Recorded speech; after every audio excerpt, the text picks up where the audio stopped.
tala pétage eskeoti motaliba malia kana fulo wazir mon taliba malia mais pétage ngona mais ya zunde pétage na nzemba wazir quoi to bebani mabe ya misi pétage nga misi motema pasi motema ezoki na pena studio na zo bacha na kota asa kota studio te papa parce que motema ezo yoka nzembo mbazo sala yango sa kombo ya nzambe boko gérer ndenge nini ya la président en vie asigna mikana na l'état akolongwa mokola kokufa siko boko sala ni longwa alongwa te kufa akufa te siko boko sala ni ça mikana ya signa ngona il reste.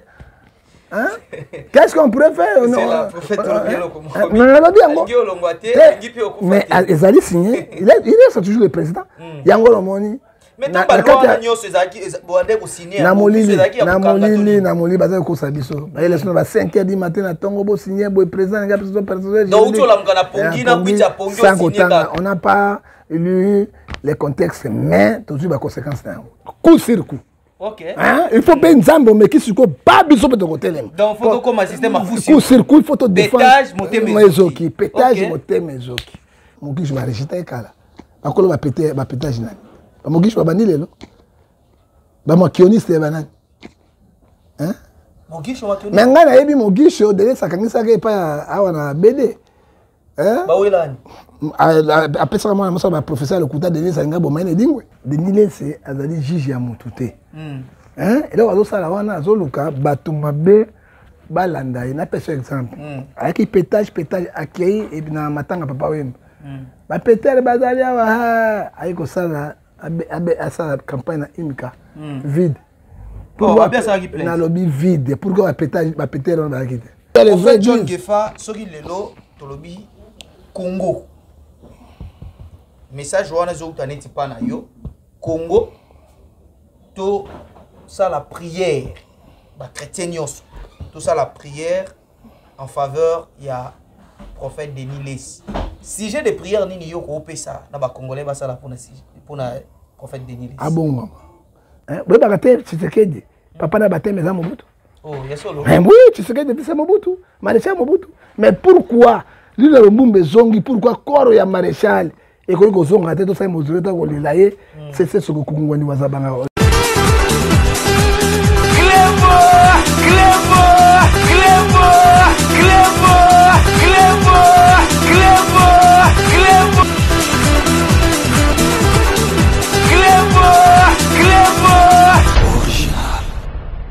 Très bien, merci vous alliez belé beaucoup l'andabiso sur Cléboa original pour net comprendre ces angadi merci pour la confiance et fidélité bozakanango na bisakabino confiance et fidélité na bino ndepesa kabiso courage ya ko servir bino na temps au beaucoup c'est la biso tout servir bino vous allez toujours ngayo abino gradimu ya autrement dit le fils de la promesse tous allez on a Kinshasa to ko la bino mosala to ko lembate l'actualité nous oblige alors totiki banda ko to kitimbango poto la bino actualité oyo e koningisa République démocratique du Congo, précisément la ville province ya Kinshasa. Nani a kopé sa biso information na mokolo ya lelo abenga bibongo na kombo ya le prophète John Ngefa nde tozana na plateau ya lelo le prophète du peuple mbote na yo.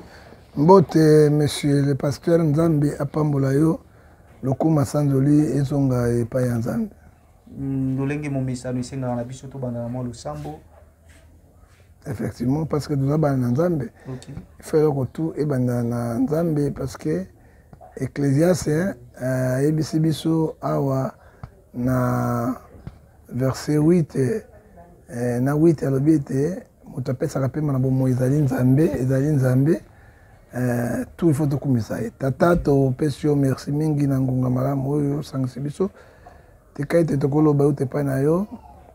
Tika ite mission yo tika ite pesa journée c'est bon sagesse science intelligence malobana bien na ngai yo bana na biso pour sukusa na biso na komona tata pena mwana na molimo santu amen amen bonne santé le prophète John Gefa bon santé ezali kaka ndenge oyo mukia mais Nzambe azali kaka OK tozali pina matanga yo ganzina matanga te ya nani atango ekoningisa mokili mobimba le prophète John Gefa papa batuna biso na lobi batuna biso bako Elizabeth hein bango ne bakolonizaki États-Unis d'Amérique Reine Elisabeth basali complot mingi esclavage pour les Africains. Et lorsque les Africains basali leur pauvre ndingo basali boy Reine Elisabeth ba participer.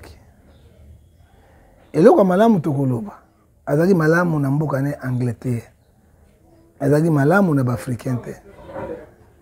Il faut que les gens qui étaient là, tout ça pauvrir les lois. La guerre, les gens qui ont été Elisabeth wana bazo participer na yango.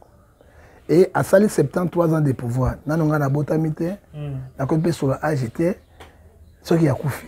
Na moni et cause la fête monene parce que atoni mokinde nzambe lobaki.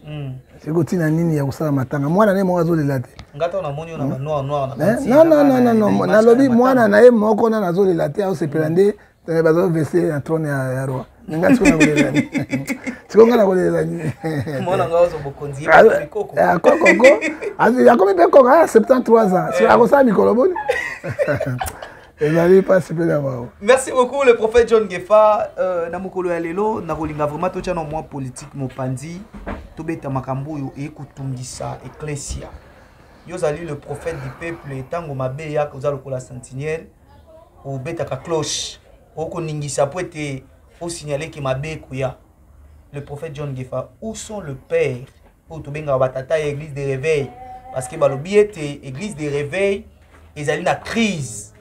Je pense que au koloba même langage na ba kongomani ba koloba lelo église de réveil ezana crise. Pourquoi ba koloba église de réveil ezana crise parce que ba biloko ezali o toyebi keza ba biloko eza sacré. Mais bato ba komi ko simbati na biloko eza sacré. Alors que le père de réveil bazali wana ba koyi ko telema bazo telema te. To komi wapi na c'est quoi yo? Oyebi Bible ezo bisabiso. Na mokanda na Hébreux 13-17, obéissez à vos conducteurs. Ayez avec eux la différence, car ils veillent sur votre esprit. Ils rencontrent à vos âmes à Dieu. Tant que papa église de réveil, tout le monde a moko. Papa église de réveil n'a pas aimé. Tout le monde a moko et zali papa qui l'a ni pata. Papa qui l'a na comme vieux. A dit na bala akufa. Akufa. Bernon akufa nana koyokai ba ine église de réveil ezali ko papa baruti bazawana bangalasi bazana na koyoka bango sadi quoi ba Léopold te wana ba inete wana ba génération mususa ba Sonic Kafuta Kakenza la génération ba Sonic Kafuka. Qu'est-ce que moi je peux te dire aujourd'hui monsieur au monde église de réveil ezali lokola wenge musique sangisa.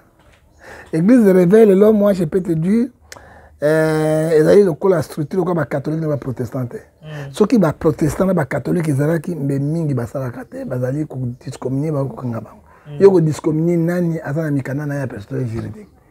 O azana wengine yo azana wengine. Ça dit quoi conclusion monsieur le pasteur, yo posa pasteur, vous participer na malgré vous êtes journaliste parce que les pasteurs médecins sont là. J'ai vu les pasteurs général, les pasteurs colonels, les pasteurs juges hein, bazali rebelle sont des pasteurs parce que ils ont là ça a été nécessairement nous avons échoué dans notre émission. Ce que nous voyons aujourd'hui, nous serons jugés sévèrement dans Romains 14 verset 10 dans le tribunal ensemble. Ba pasteur ba ko sala ba hérésie moko o même ba pagano ba ko sala yango. Les pasteurs au lieu de prêcher la bonne nouvelle, ils prêchent la haine dans l'église de Dieu. Les pasteurs qui n'ont pas les fruits du Saint-Esprit, c'est que nous disons Galates 5 verset 22 l'amour, la patience, la bienveillance. Les pasteurs sont devenus des grands rancuniers. Les pasteurs ne sont pas modèles, ce que la Bible nous dit, Philippiens chapitre 3 verset 17 à 19, soyez les imitateurs de Christ. Parce qu'il faut être pasteur, la spiritualité domine le physique. Ce qui est physique, comme vous dominez la spiritualité, vous qui les couvre. Hein? Dans les spiritualité, ce sont des pasteurs, ce sont des hommes de Dieu. Hein? Mais les autres, ils ont qui ont peu de arriver. Hein? Quand les pasteurs sont devenus des escrocs, les pasteurs sont devenus les, que je peux dire, les homosexuels. Ah, makabwana pe comité ba. Ezali pe ba pasteur ba komi ba otobenga bango ba zoophilie.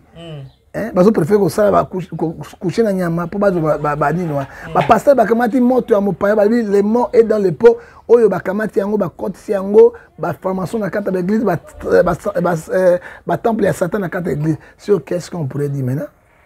Mais Yesu ebisaki biso na Matthieu 24 verset 25, je vous annoncé toutes ces choses. Aucun moité.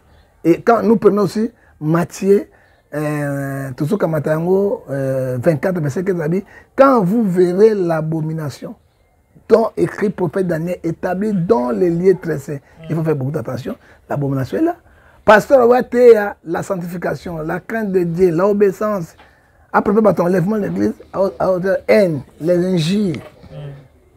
Un Pierre chapitre 3 verset 9, c'est au boyango, et ça condamnable. Et même pasteur, qu'est-ce qu'on pourrait dire aujourd'hui? Mais parmi bango, nous sommes pas m'habiter. Ba minorité baza muke, mais baza mingité. Parce que ba wana ba côté ba formation, ba côté ba science, ba kit na bango biloko na bango sont les influents. Mais nous qui reste to bunda na bango te na suka. Yango moni Jacques chapitre 5 7 à 6 à 7 a dit résister au diable, il faudrait loin de vous. Diable à côté personnellement dans l'église de Nzambe, où tout le monde a ba danse et à pétage. Oyo biloko mo tout talango mais monsieur c'est incroyable. Le prophète John Gefa yebisa biso non, quels sont les signes où il a que mutoyo topé mosala Nzambe oyo aza rejeté par Dieu? Bilembo zakanini où il a que mutoyo si Nzamba boaki. Bilembo liboso Bible lobi yango na Matthieu 7 verset 16. Vous les reconnaîtrez par leurs fruits. OK. Yami balé mutoyo Nzambe a rejeté. Nzambe a kobwakela ye Deutéronome 28 verset 28 esprit d'égarement. Akosala makambo ya bosoni makambo ya mabe oyo moto akokroire yango ta mokolo moko te. OK. Ozokomona akobimisa banzembo moko oyo ezali na fondement te kombo ya Yesu te.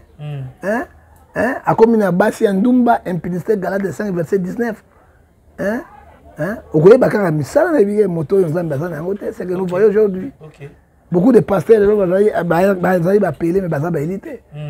Nzambe a rejeté bango na Apocalypse chapitre 3 verset 15 à 16. Nzambe a vomir bango, a rejeté bango, personne dit bango. O bozo talaka wana. Na kobeta yo Denis lesi.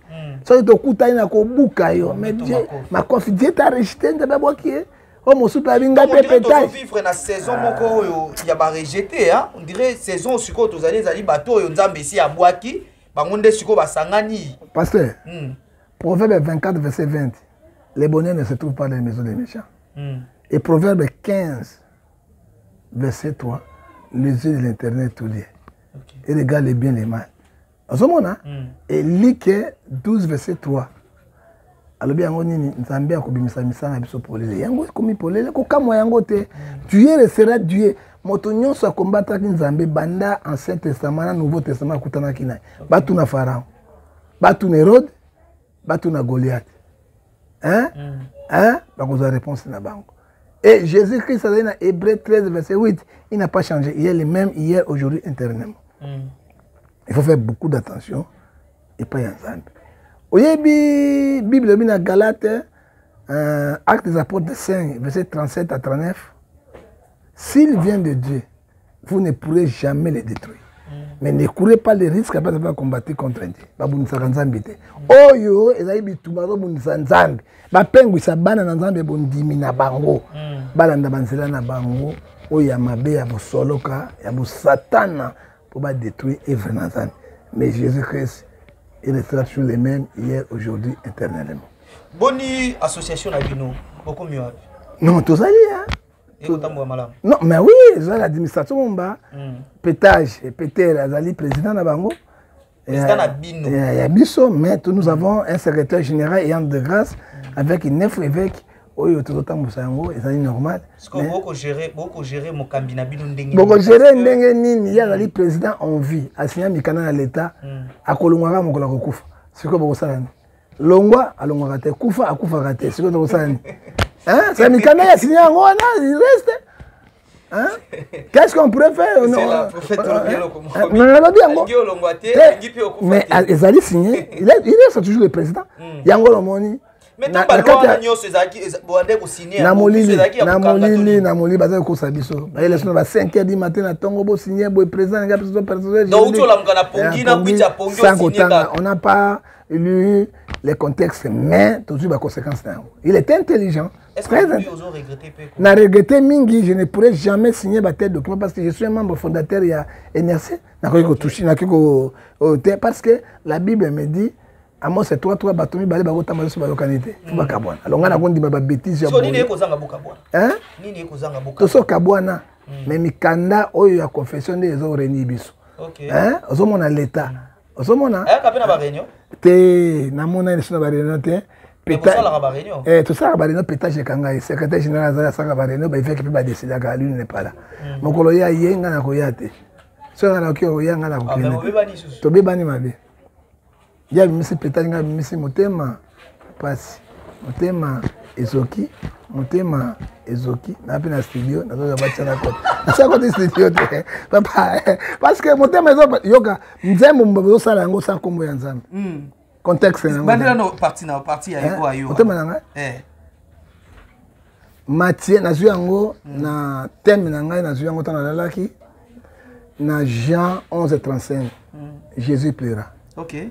Tango Marina Martha baki mo condition que ozalaki c'est le plus court de la Bible mo condition que ozalaki mais de ka so akufite Yesu alelaki oyo tozo sala lelo tout tozo lelisa Yesu tozo lelisa Saint-Esprit tozo lelisa Nzambe tout ça va pasteur batu ya mboka bakonzi et tango abimisi pétage ngana fani kaka mko inspiration elinga bino na la babi Jean 11 dans sa mango chanson dans 11:35 Jésus plaît donc tango betango bwe obeti motema mo makasi bwe puis motema ezoki Yesu azoki Nzambe azoki bandimi azoki bapasta azoki motema ezoki donc là parce que ma partenaire ba simba ngana kota studio oyo kakunga ekoti te nazo lukana na moyen te na ko bimsango na ko zwa Matthieu 24:24 je vais parler sur les faux prophètes na kolobela Yesus na faux pasteur na Jérémie 23:1-4 et puis on a 2 Pierre chapitre 1:4 na ibisaki bi mais ba arrangement déjà aussi c'est ce cas mtamona ni studio malamo déjà mais ozomo te que pétage a succès pétage ekokoya mabe parce que pétage eyei mais bino bozoka mona pétage na fungula bino loko moko panza frère babundisaka Nzambe te pasteur hein na kati ya moto Nzambe apesi moto sagesse science intelligence apesi corps âme esprit 6 facteurs oyo ezosala mbala moko tu peux tromper toute la nation ou tromper conscience na yo te OK même eloko ezosala la conscience ezoko reprocher na koloba te parce que Nzambe déjà senti. Ça dit quoi? J'aime dans le bien Nzambe inspiré. Nzambe inspiré, Satan n'a pas inspiré. Pétage. Mais papa, est-ce que vous avez dit 1 Jean chapitre 5 verset 19, nous sommes les enfants de Dieu, il faut savoir que le monde entier sont le diable. Hein? Bah monsieur va dire vous avez diable. Hein papa, vous avez dit il y a un monde de ténèbres. Mais bah pasteur chrétien, bah frère chrétien, bah il va dire moi, nous sommes respirés Nzambe te. Faut dire bah mon kirio Satan ande azosimba kati na yango. Hein? Et donc, Ecclésias chapitre 1, verset 10, il n'y a pas de nouveau sur la terre. O Ezalaka, o Ekendagi Pekindi. Ok? Tala, pétage, eskeoti. Motalibo malia kana fulo wazir. Hein? Motalibo malia, mais pétage en moi. Mais il y a une de pétage dans Nzemba wazir quoi. Hein? Et puis quand tu vois les fous, hein? Pétage, pété. Batoma boma donc sont des fous auti wana donc auti nde wana mais motali boma la eloko sikeza wana te mais sikotanga na moni biloko wana parce qu'il faut ça contre-attaque sur des morts si on dit que spirenga Jean 11 verset 35 Jésus plaira motema ezoki Nzambe azoki molimo ezoki Yesu azoki mais là succès fait et quand on a succès fait motema ezoki motema ezoki voilà titre na eza album tu da single te na ba single puis ça côté ça album même le chef de l'état azoki même le président gouverneur Ngobila azoki même papa Kelana azoki même Messi Kadina bala la akufi azozoka vernon azolela Jésus plaira Mais si yo po tchaba danser toni. Te danser ka ba pasteur propre ko bino bilamba pembe. OK. Tant on a Ah to lati bilamba ba zambala pembe. Zambala pembe zo betango ka nangwe bilembo ya suka. Yesu alobaka Matthieu 24 et sili koko kisama. Motema ezoki Yesu azoki Satana akwe. That thing Satana akwe. Because that's my sponsor. Parce que il faut ngandi maka Ramazani coup sur coup. OK. Il faut pas nzambo mais qui suko pas biso de côté là. Donc faut comme un système à fousi. Coup sur coup il faut te défendre. Pétage motema ezoki, pétage motema ezoki. Si on a un verset biblique, Jérémie 14, verset 6, Ecclésiaste, na kozwa pe 2 Corinthiens, na kozwa 2 Pierre, chapitre 1, verset 4. Na tango ya suka, bilembo esi ekoka, Yesu asi koloba, bokeba bofongola miso. Yo pe ba featuring pesa. Somo. Parce que bikuna pétage ba featuring des astres. Ça te ka pasta. Yo pasta on veut vous demander faire ça la voix yo. Ça mande pour ya te. Moda on mande pour ngala, bi ko mande pour ngala. Toi la guerre. Ba frère te, ba sœur te, ça ba pasta. Kota motema ezoki pe mo ba critère eza mandefu. Critère mandefu te. OK. Ce ko ba bina lango, il faut tia boy. Parce que moto to abimi na makila.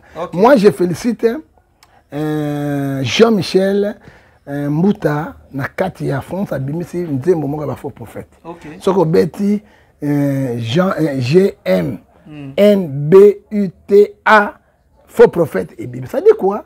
Biloko Yesu alobaka yango na Matthieu 25 verset 24 verset 25.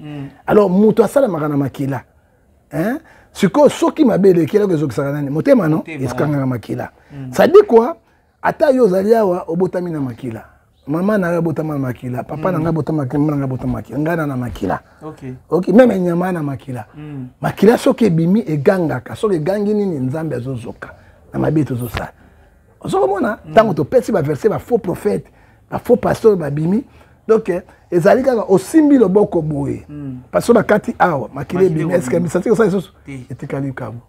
Tango to yembi yango na tango na suka bilembo de mona sama. Ah biso na ba zambala na sambo simbi kabu. So na betika kri motema ezoki Yesu azoki nzambe azoki ba pastor bazoki motema ezoki. Ah danger, danger. Ah ngai.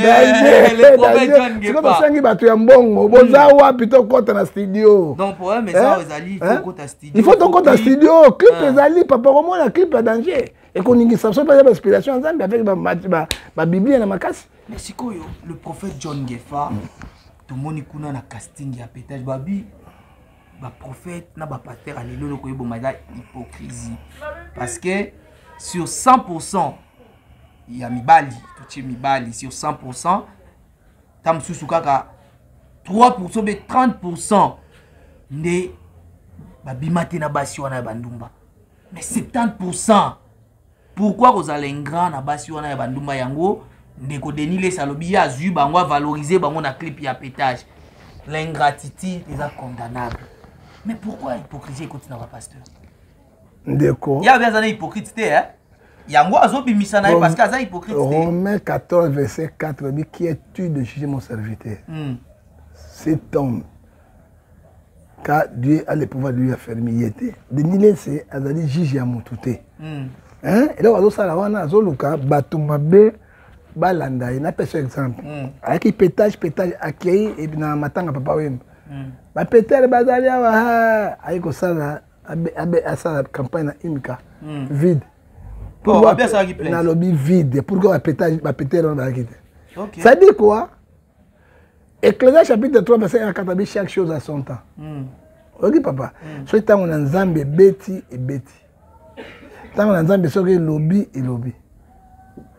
Vous avez comment? Pourquoi basi ya ndumba ozokotsa bango na makambo ya nzambo liote bango liloba nzambe ba bongwama pour Yesu alingaka liwa ya batute. C'est Matthieu 10 verset 7, allez prêcher dites le royaume de ses proches, purifier les lépreux, gagner ba âme perdue na bango.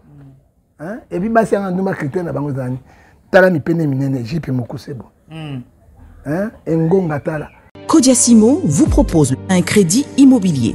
Vous êtes du Congo ou de sa diaspora?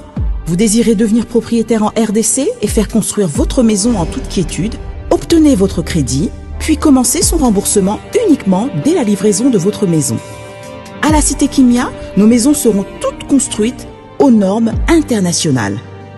Située à seulement 25 minutes de l'aéroport de Njili, 10 minutes de Safari Beach, au cœur de cette cité moderne, vous y trouverez aussi un centre commercial avec plusieurs commerces de proximité. Nos bureaux sont situés au 173 avenue Mutombokachi, dans la commune de La Gombe, référence rond-point Forescom. Venez dès à présent réserver votre lot dans ce nouveau havre de paix à Maluku, ce nouvel Eldorado au Congo. Kodiasimo, la meilleure adresse pour construire la vôtre. Sepela TV ezali décodeur ya Banamboka. Sepela TV différence nango ezali na ba décodeur mususu o tozalaka nango na kati ya ndaku. Sepela TV botala ngo ezaka mukie. Eza mukie olingi ko voyager ozu yango o voyager nango. Parce que ba décodeur obiso tozalaka nango evandika na ndaku mais Sepela TV déjà eza mukie botala ozu o kolisa ngo na poche na kosi na poche à veste o voyager o memi yango partout dans le monde ici kazo kende. Donc on a besoin il y a câble HDMI, courant na internet. Internet est comme partout, courant est partout. Donc ils en a plus de 500 chaînes yo surtout ya kitoko. Bilengi ba choix ya congolais kaka mutaoye bango. Donc congolais kaka mutaye bango.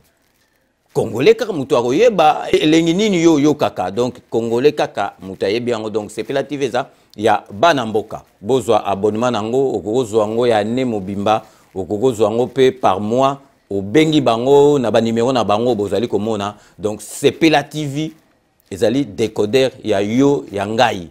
Donc ezali ya étranger te ezali ya Banamboka. Avec Sepela TV tout le monde est d'accord et il en restera ainsi pendant très longtemps. Bienvenue dans le monde de Sepela TV. Sepela TV est le décodeur qui vous permet de suivre les chaînes du Congo en direct de la diaspora.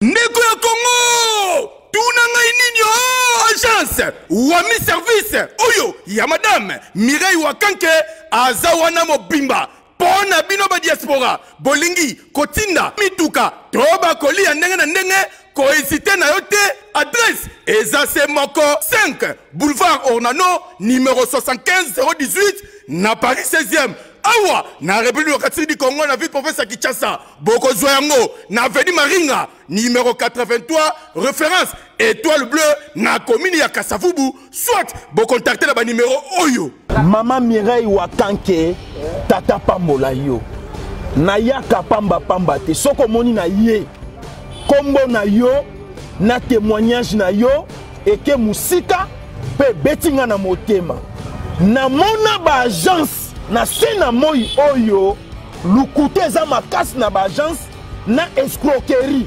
okomona mosali ya nzambe asali pe publicité batu bazotala me agence na bango vérité ezate na moni mituka na moni bilamba na moni bakoli nyonso batu batindaki ndenge bayebisaki ngai yaka kokontrole na kontrole na moni musala oyo osala Wami service libota na nzambe bisika ya kotinda biloko eza na Wami service. Oui, yaboye ezalate ndeko kosazardete agence ezakaka moko Wami service ya madame Mireille Wakanke atie la disposition ya ba diaspora nyonso pour que boko misaka bakoli na bino mituka na bandeko o baza na Afrique avec impact na idéologie Wami service pardon maman Mireille Wakanke balinga pe ba congolais boyete prix ya mobobé Wami service et pas Mireille Wakanke. Wami service frappe na le frappe na retour.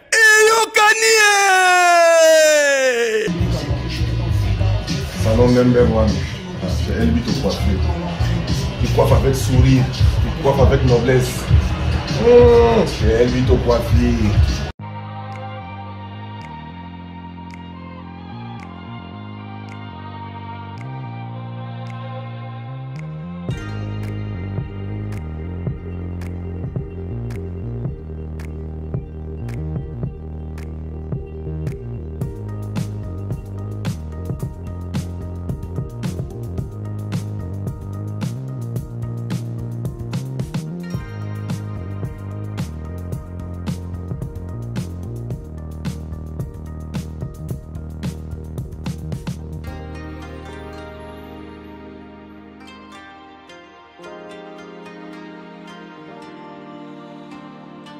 bingonga minene liboso pasteur bazo bimango pukutu pukutu. C'est quoi Matthieu 5 alobi na biso na 35 31 à 39 29 à 31 hein alobi na moto oyo aluli mwasi na moto akene na kati hôtel bango to basali impudicité. Pourquoi comme ma bato impudicité pour quoi ça bato un pasteur ozo bomisa milimo na nzambe milimo ezali cher ozali ko bomisa yango pona biloko ya mokili na posa ya mokili oyebi pasteur Bible zo bisanga loko moko na Matthieu 16 verset 25 à 26 à quoi sert un homme de gagner tout le monde si perdant son âme. Et là on nous aussi échanger et pas en Zambie mais peut-être j'ai tapé dans l'église hein. Mais ba pasteur mabe mama ki ona bando ki nde ba kubina yango bato ba yebi nzambe ba na nzambe papa oyebi proverbe 14 verset 27 elobi la crainte de l'Éternel est une source de vie pour détourner au piège de Satan. Moto azoba celui qui craint Dieu il a la protection de l'Éternel. C'est lui qui craint Dieu. Quel que soit, tu as la bénédiction de l'Éternel. Bénédiction pas la matérialité. Mais tu as la paix du cœur. C'est la bénédiction. Hein? Et c'est pour détourner au piège de Satan. Détourner au piège de Satan. Mais yozo mema, la mort est dans les pokolokit sauvages. Na 4 églises ensemble. Conséquences dans les années. Hein? Oui, mais Galate, on ne se moque pas avec Dieu. C'est que l'homme là se met, il est moissonneur. Le salut péché, c'est quoi? La mort, Romains 16, 23. Hein? Aux précipité mort, n'a eu qu'au quitter. On a Osée 4, verset 6. Je vais demander à mon frère, Ézéchiel 36, verset 26. Dans un peu, c'est mon thématique. Ok. Mais c'est possible pas zongi l'ensemble. Joël, oui, Joël chapitre 2, pardon, zongi l'ensemble, Joël chapitre 2, ABC 12. 2 verset 12 alors il doit faire la répétition sincère. Sur l'ensemble réellement. Ce qui était ma baie, le mal est devant lui. Okay. Ainsi dit l'Éternel.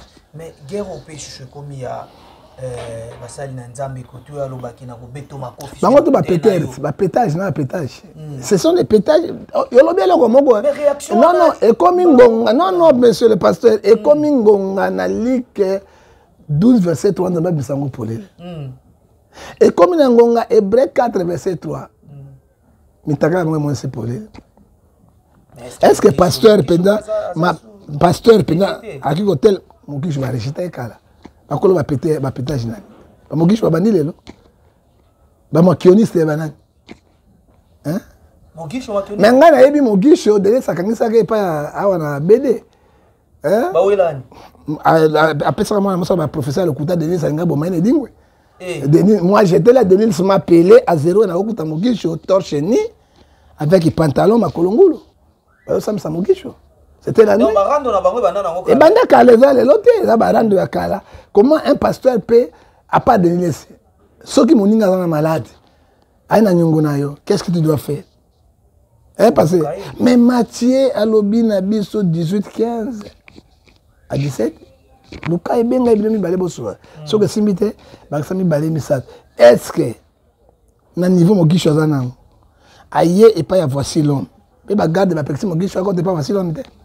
Non, bango ba mogisho ba pekisa ba wasilo me bato kwa bino banani yo ba yebanite azomo so ambete me bato ba paquet siko tango ba kaka bato ba kombo lokola bangefa ba koti banani akotele matin ko yemanga mbangu pa ebiki yengefa hein pourquoi ça là qui yango pourquoi aller à la chair moninga na convalescence il n'est pas encore guéri parce que poison kana nzoto na ye. Abiza poisonné, abiza abenga ki yango ba nerf statique. Est-ce que yango ndimango? Abiza poisonné. Yango ndimango polele, so que ça poisonné parce que yé na peine spirituel bazo elani. Yé na mukuna bazo elani. So que nerf sciatique, même ça pas terme. Teyo zanangwa, moi je sais parce qu'à l'endel était empoisonné, c'est moi qui a sauvé l'endel. OK. Hein, na yebi le poisson na teinture kei. Hein, tout est foutu maintenant. Hein? Et puis, on couvre comme un macaque. Parce que ma kilé, c'est un bébé. toyebi ba septembre wana na lobby to akoko noncer en hauteur mais nous savons parce qu'on voyait voici l'homme il est mal mais c'était que même ça tentait mais non c'est que kufa na beauté na yo kufa mamba na yo est-ce que ben discal est allé grave ba opérer ngo ils ont dernier discal ba opérer ngo ba longola ngo ici hein il faut dire la vérité ba transa mais tant que ba polémique il faut dire la vérité parce que Jean 14 verset 6 je suis le chemin la vie et la vérité mon transa fait la vérité c'est que ba on dit maintenant ni yo mo muta le couteau ba ni ko ba makamba le couteau ba on dit maintenant hein ozomona et bien $20,000 ou bien $6,000 et nous a $6,000 est-ce que voici donc comme ça on a $6,000 to $20,000 à foutre mon guiche hein pourquoi vous ça vous sentez beau hein le même l'église nous même c'est $5 hein pas foutre un bon on a parce que ma kéré ici là parce que mon guiche a joué na posé des faiblesses quand na TV et puis ils ont même ça une réputation là encore le commissaire na TV une chose tous na TV na TV mais attention remettre la massage mais TV musu batala rangote sur internet le TV le prix au yetamble na vitesse que légalisation alors il banga compte na carte internet et ce que ça mon abiso basali na nzambe za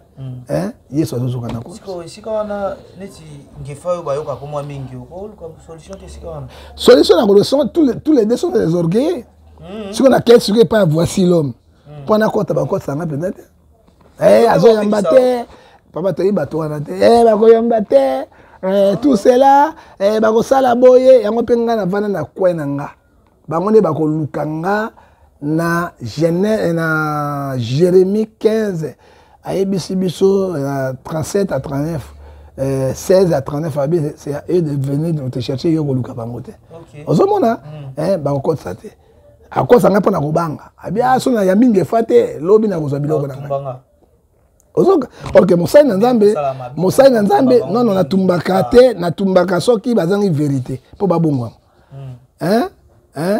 bazangi vérité babongwama bible catholique biso ni na kochango pe na single muke soki yawe abengi nga eloko nini nga nakokende maboko pamba molimo nanga ekokende motema ezoki wana pe ekota na kati ya motema otoka mu makunga na zobi sante pasteur olingi na biso souvenir olingi siko nini yango ne bandela yango parce que tuna bato bayebi pétage comme Yesu za ponga na bandela ba verset biblique stinger na ba verset biblique ba makambo tuna kombo ya Yesu tuna nga kombo ya Yesu za OK kombo ya Yesu za te et ça kombo ya Yesu za te c'est que dit la Bible 2 Jean chapitre 1 na kati église pétage église n'est pétage mais kombo ya Yesu za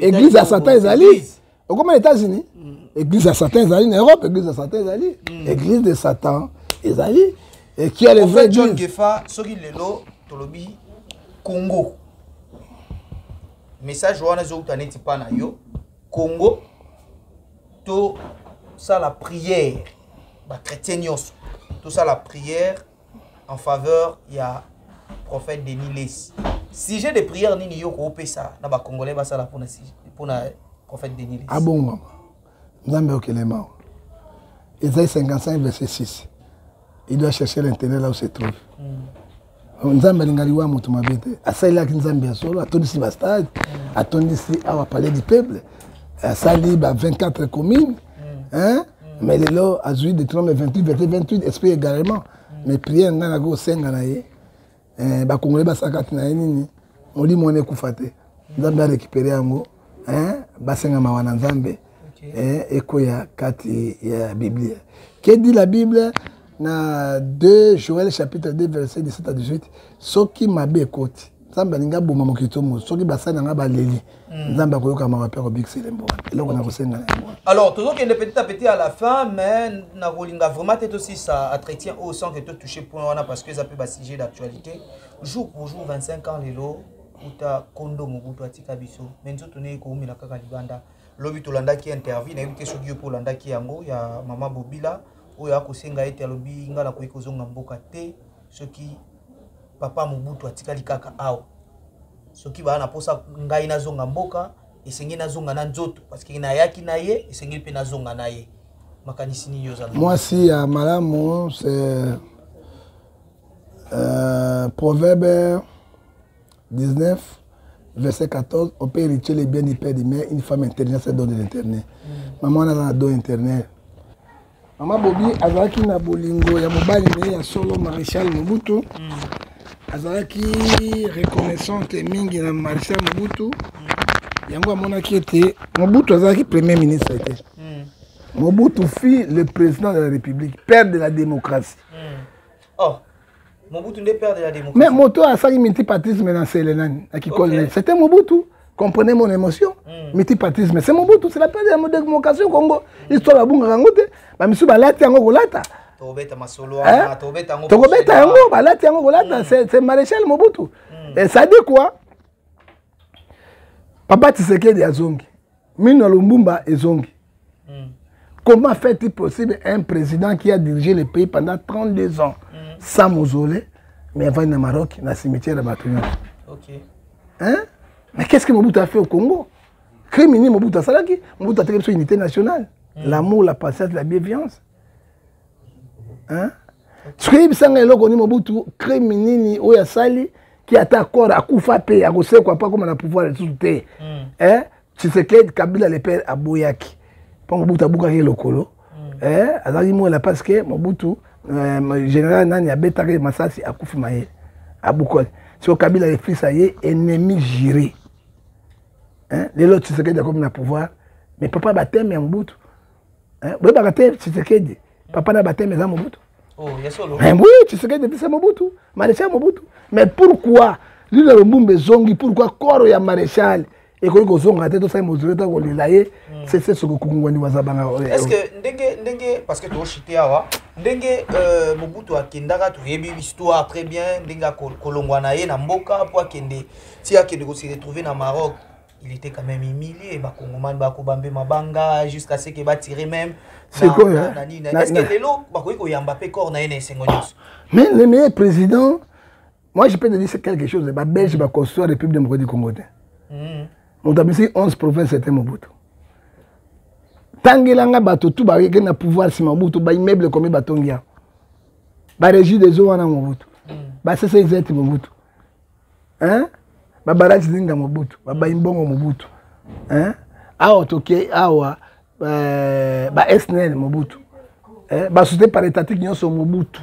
Tangelanga bango o ba ye copier mboka atiki biloko ebele ba bateau SMZ wana Mobutu ba mama ye Mobutu Mobutu atiki biso na 3 universités Lubumbashi Kisangani et puis Kinshasa tangela bato na pouvoir ba sa université pendant l'état combien oya sali 22 ans de pouvoir Kabila 3 ans de 18 ans 3 ans de pouvoir tangela université ne tiseke da sa oyo batongi yango. Il vient piller l'argent, ça qu'on construit. Mobutu a une unité nationale. Tata Moko, maman Moko, Moko. Quand Mobutu était au pouvoir, Rwanda, Burundi, Sakana, qui n'a pas sauté, Congo, les Zaïrois, ils très fort. Donc, il y a une armée solide. Papa va récupérer le Mobutu. Malgré il était dictateur, même Mboka, ils n'ont pas tout. Est-ce qu'on bénéficie de la dernière hommage naïe, corps naïe, répatrié en papa? Et qu'on a la plein moko na stade de Marty ngai me on gefana ko lata penda noir pour na ko s'incliner na corps ya Mobutu.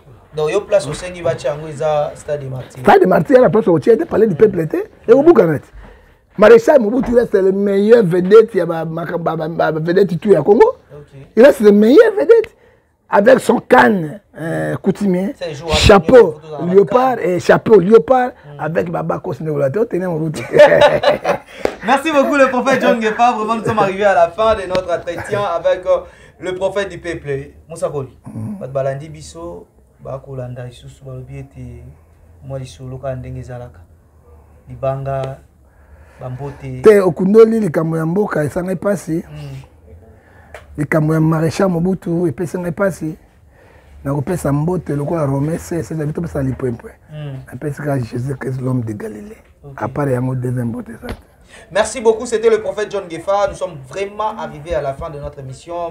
Merci à toi, le grand prêtre César Ngadi. Merci Maman Emily Nzemba à Londres, Motema tous pepele Mbetolo, pourquoi pas Mère Poutou Diallo, la Marie à la beauté naturelle, le Beloti Mavoum, Bozali et Belé. Honorable Jean Moutala, Bozali, on a beaucoup l'anda Bichou, toujours dans la même chaîne, Kleboa, original, pour être grand poids de Tizanga. Alors, on a bien prochainement, à Rosong, le prophète John Gefa, parce qu'il a tombé le Romoko sur sujet à le maréchal. Alors, oui, mais ça y est.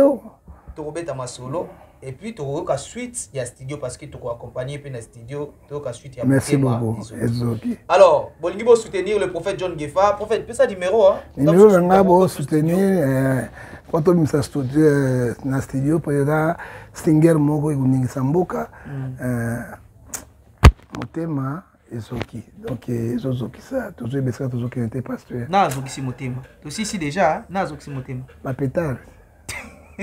Va péter. Va péter, na va pétage. Na péter, na va péter, pétage. Et Zoki Motema, na va carburant. Et Zoki Motema, bana basoni ba classe. Et Zoki Motema, Yesu na kurusi. Azozoka, Ngefa, Azozoka, passer la Bogare, Bazoki. Donc, on va soutenir en 00143 89 610 49 41. Bah, tu vas retourner pour cause de ça pétage. Mais pétage, il y a pour la banane Satan. Hein? Ce n'est pas pour les enfants de Dieu. Alors, nous, on ne doit pas faire la publicité des démons. C'est strictement interdit. Parce que la Bible, les hommes, dans Matthieu 6, verset 24, à l'obéité, tu ne peux pas suivre des chemins à la fois. Hein? Tu connais l'intérêt, mais ce n'est pas sûr. Alors, comme un coup sur coup. Tu vois, on a un petit pétage, Motema et Zoki. Merci beaucoup, Motema et Zoki. On se retrouve à la prochaine. Au revoir. Bye bye.